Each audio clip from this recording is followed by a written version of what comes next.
Bismillahirrahmanirrahim. Assalamualaikum warahmatullahi wabarakatuh. Alhamdulillahirrabbilalamin. Wassalatu wassalamu ala nabiyina Muhammadin wa ala alihi wa sahbihi ajmain, amma ba'd.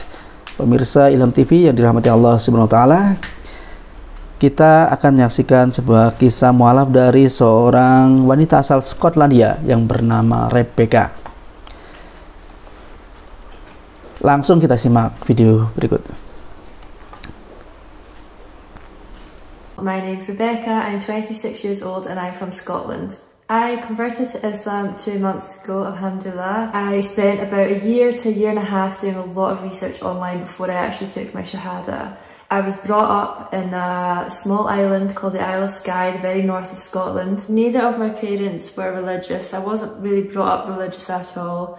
I mean, I went to Sunday school mostly because my granny was a devout Christian. When I got older, I stopped going. It just wasn't something I was interested in. I didn't enjoy it. I just purely went for my granny's sake. I left the Isle of Skye when I was 17 years old and I moved closer into the city. I was mixed in with different cultures and religions and things because on Skye there's not really much diversity. My idea on Islam back then, I mean, I didn't really know much about it, but what I did know was what I'd heard on the news, which we all know they portray Islam in a really, really terrible way. If I was walking down the street and I seen a woman in a niqab, I would probably cross the road because I would be scared. And that is really, really sad. I went on a family holiday to Turkey about 6 years ago now, and that's when my opinion on Islam changed. I met so many amazing people. They were all Muslim. The hospitality was second to none. The friendliness. It's just, I hadn't experienced that before, and that's when my opinion actually changed on Islam. I still didn't think that I would become Muslim or anything like that, but my opinion from what I'd heard in the media to then being in a Muslim country had completely changed my idea on Islam. I had been to Dubai before I went to Turkey, but it was on a swimming trip. It was just literally going to the swimming pool and then back to the hotel. We didn't mix with anybody. You didn't really find out anything about the religion or anything like that. So Turkey really changed my opinion. Met so many Muslims while I was in Turkey that were all just so lovely. When I went to Egypt with my mum, that was during Ramadan. So I got to find out a little bit more about the religion, fasting and things like that.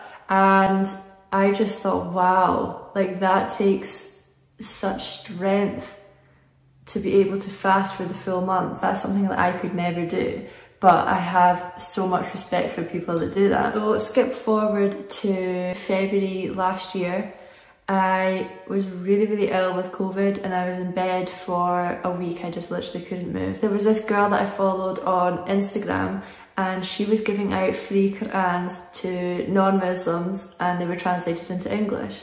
So I ordered one of them, and to be completely honest with you, if it wasn't free I probably wouldn't have bothered. I just thought, why not? My husband's Muslim and I want to see what it's all about. We've been married for 2.5 years at the time and I just wanted to understand more about Islam. Me and my husband, we're very alike. We do everything together, and this was the one thing that I didn't really have much knowledge about. So still with no intentions to revert, I just wanted to understand more and see why he's praying 5 times a day, why he has such a strong belief, because I had never seen that before in anybody. Quran arrived and I was really poorly. My husband came into the room and he was so emotional to see me holding the Quran. He said to me, you have to do wudu.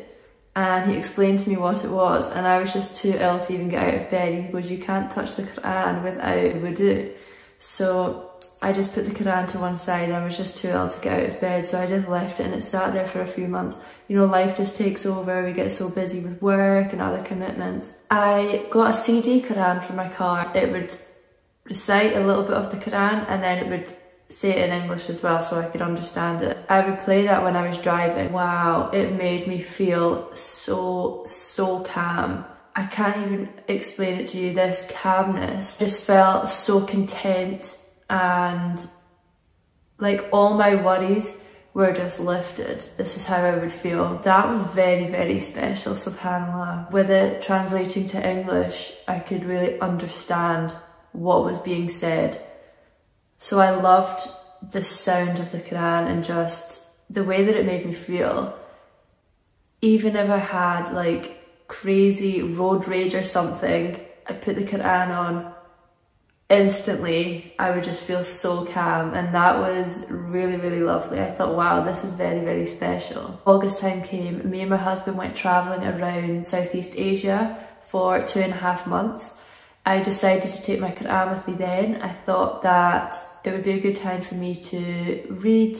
I finished the Quran within, I think, about 5 or 6 weeks, alhamdulillah. As soon as I picked it up, I just didn't want to put it down. I would read so much each night. I also learned how to do wudu. When I started reading it, instantly I had a different outlook on life. I started like thinking about things more deeply. Before, I wasn't religious, but I always believed in something. I was agnostic. I liked to believe that there was heaven and hell, and that it wasn't just this life, that there was something past this life. But I just was never sure what, until I found Islam. Naturally, I started to implement the Islamic way to my life. I stopped wearing shorts, I kind of covered a bit more. I was just more mindful about the things that I was wearing. I'd stopped eating pork. I cut out alcohol as well. I wanted to be 100% sure this is what I wanted to do, because this is a lifestyle change. While we were away, we were in Indonesia, Jakarta, and we went to the Istiqlal Mosque. That was absolutely incredible. It's the 5th largest mosque in the world. I went in as a visitor. They were so kind. They gave us so much information about the mosque. They did a full tour. And then I met up with my husband. We were just sitting outside. It was so calm and peaceful. The adhan started playing.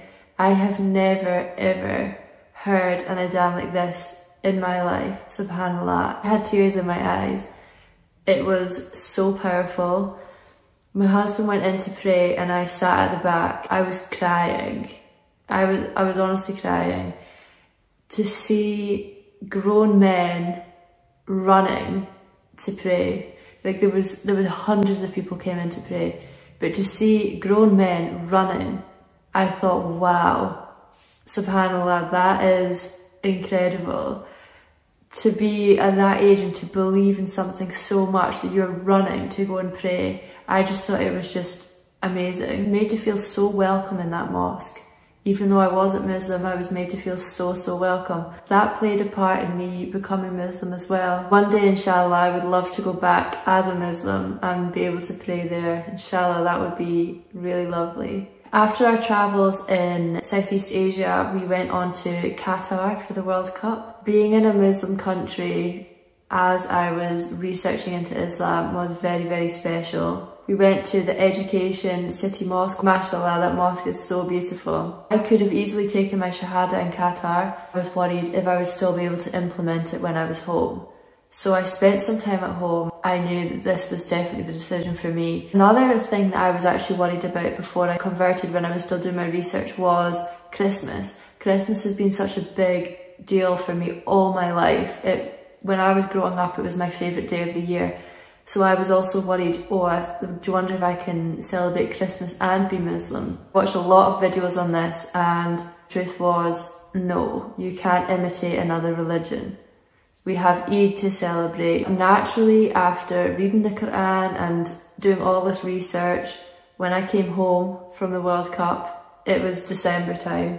I was still living with my mum and dad at the time to celebrate Christmas. I thought it would be really difficult for me, but it really wasn't, because now I have such a strong belief in Islam. It really wasn't an issue for me. Alhamdulillah, I thought it would be, but it really wasn't. It was just another regular day. I took my Shahada, I think 5 days before Ramadan. I thought this was the perfect time for me. It was coming up to the holy month. I was thinking to myself, maybe I should try a Ramadan and see if I can do it and then convert. But after doing my research, your fast is not accepted if you're not Muslim. So I thought, you know what, now is the time. I want to do it now before Ramadan. I want to do Ramadan as a Muslim. A week before, my husband got in touch with our local mosque asking if I could go and do my Shahada. and they said that they would be able to book it over the phone, that we should just go any day after the Asr prayer and we could talk to an imam. Saturday came, nothing was going right, I couldn't find any of my things. Just one of those days where it felt like everything was going wrong, and my husband said, it's okay, we don't have to go, we can do it another day. And I goes, no, today is the day. Today's the day that I want to take my Shahada. Glasgow Central Mosque, if any of you are in Scotland. My husband went in and prayed, and I sat in the car, literally shaking. I was so nervous. Is it going to be today? Is it not going to be today? And I just thought, Allah is the best of planners. If today is the day I'm meant to be Muslim, then He will allow me to take my Shahada. So my husband comes back to the car and he goes, come on, let's go.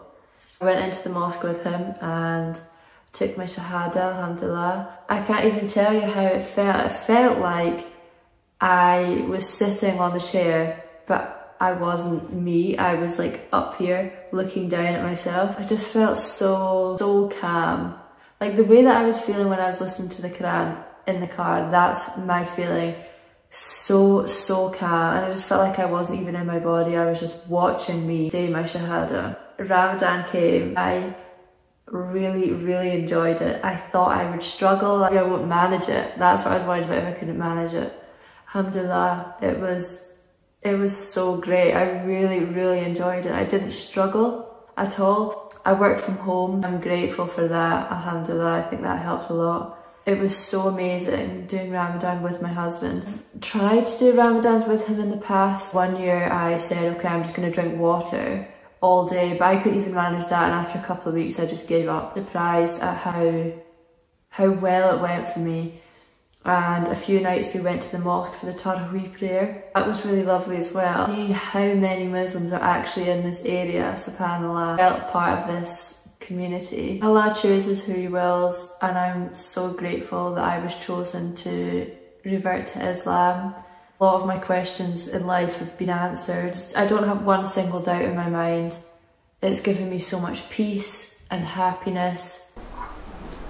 Demikian tadi kisah mu'alaf dari Rebecca, seorang wanita berusia 26 tahun asal Skotlandia, telah menemukan cahaya Islam setelah melalui perjalanan yang cukup panjang mempelajari tentang Islam selama 1,5 tahun.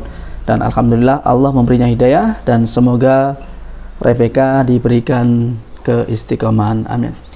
Demikian untuk video kali ini, semoga bermanfaat. Wassalamualaikum warahmatullahi wabarakatuh.